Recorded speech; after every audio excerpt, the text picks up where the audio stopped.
Welcome to the Honest to Godcast, podcast dedicated to learning the truth, and the truth will set you free. I'm your host, Stephen B.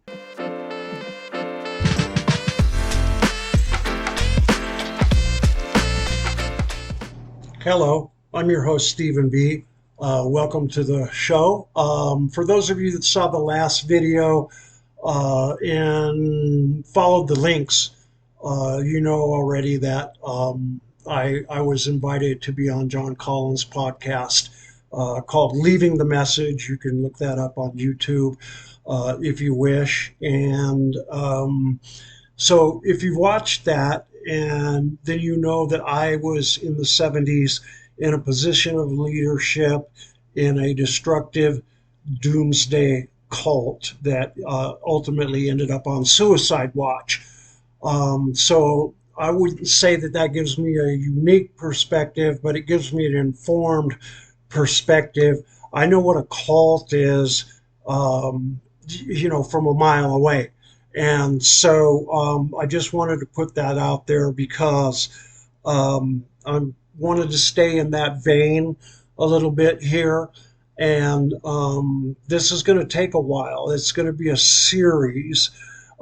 This video isn't going to be really that long. It's going to be an introductory thing, but we're going to move forward.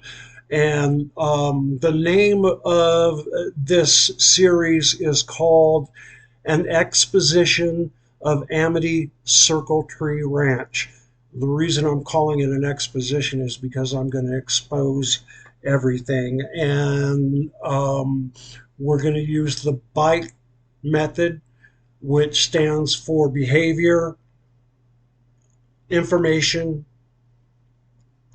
thought, and emotional control. And we're going to use that B.I.T.E method. And at the end of it, we'll see whether or not Amity Circle Tree Ranch is a cult or not.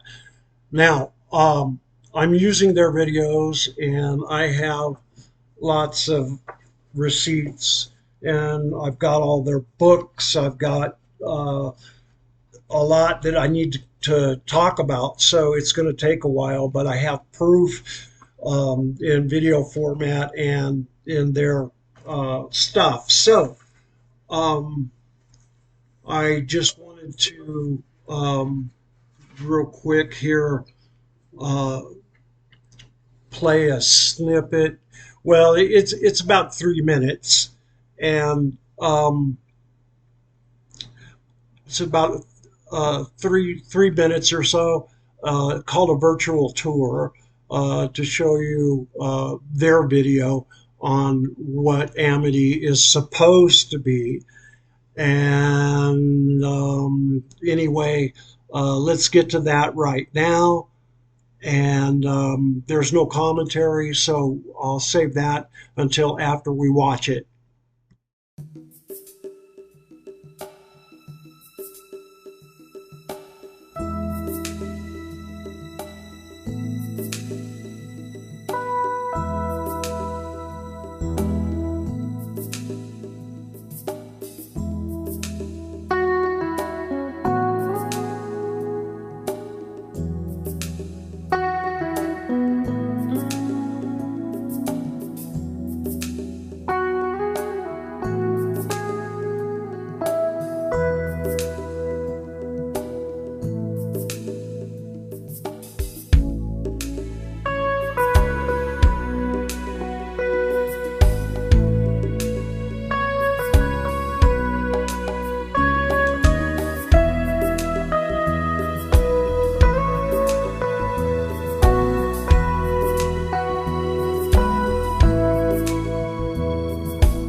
Okay, so there you saw it.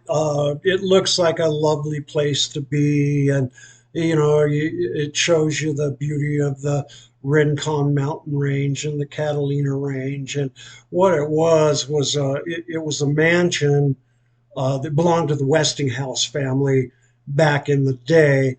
And so anyway, they turned it into a commune called Amity Circle Tree Ranch, and I am using their videos, and I'm using all of these other documents by virtue of the Fair Use Act.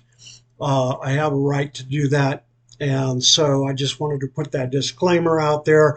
They don't know I'm doing this, but maybe they'll find out at some point. Um, so anyway, yeah, it looks like a fun place and um, almost spiritual.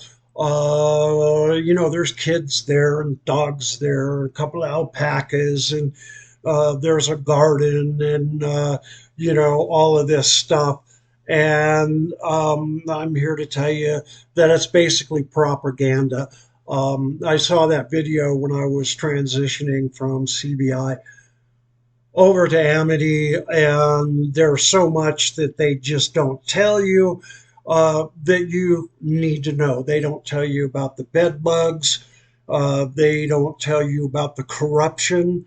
They don't tell you how they play two sets of rules, or even more. They don't tell you about the abuse, which I'm going to get into all of this stuff later in these other videos, and give you the details, give you the receipts, as it were. But as much as they want to deny it or would try to deny it, they have their roots in Synanon. Now, I suggest you do some research on your own on Synanon. There's some really good videos out there on Synanon. But I can give you like a little brief overview right now.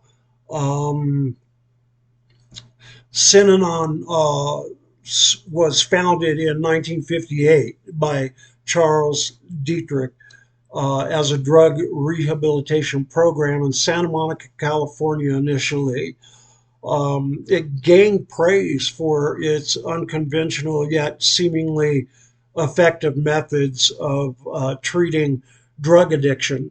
They had this thing, it was really intense. It was a group confrontation known as the Synanon game, and it was brutal. You would go in there, be in a circle, and people would yell at you about what a fucking piece of shit you are, how you let your family down, and you're no good, and they'd totally browbeat you and berate you, to the nth degree, to where you're broken. And then they would give you a cake, and sometimes change your name even. The organization itself, it evolved into a self-sustaining commune, and it attracted not only addicts but professionals and families that were drawn to its utopian or false utopian ideals, which you can find that out if you do some modicum of research on Synanon. By the 70s, Synanon had transformed into a cult entity demanding total loyalty from members. Dietrich imposed extreme lifestyle changes, including mandatory vasectomies for men and forced abortions for women. Think about that for a minute. Having women murder their own children. The group amassed wealth and power while fostering a culture of violence against outsiders and dissenters.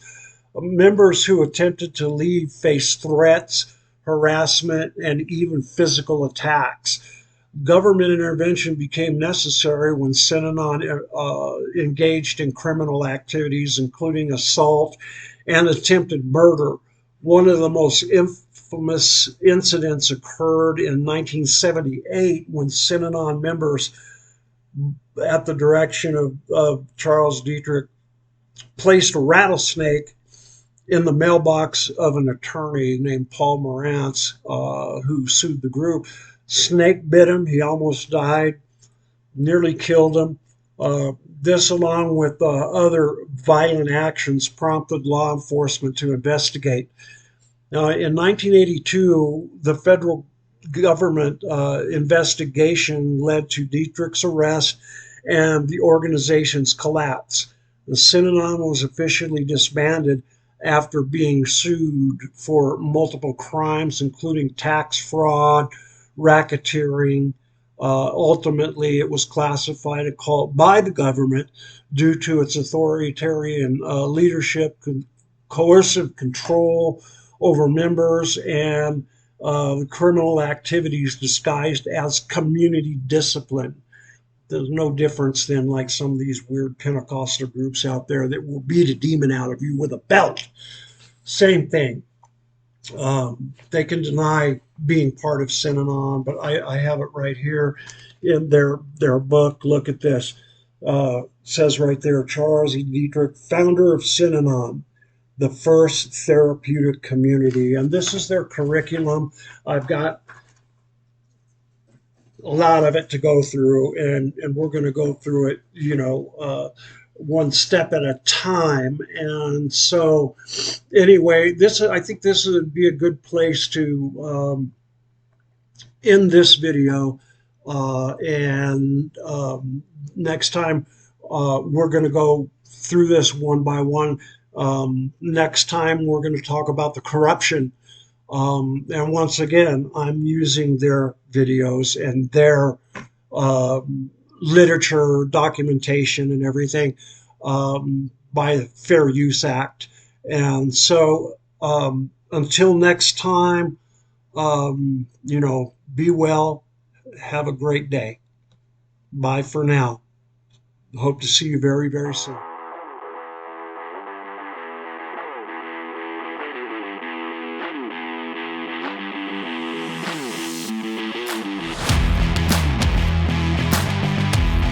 Very soon.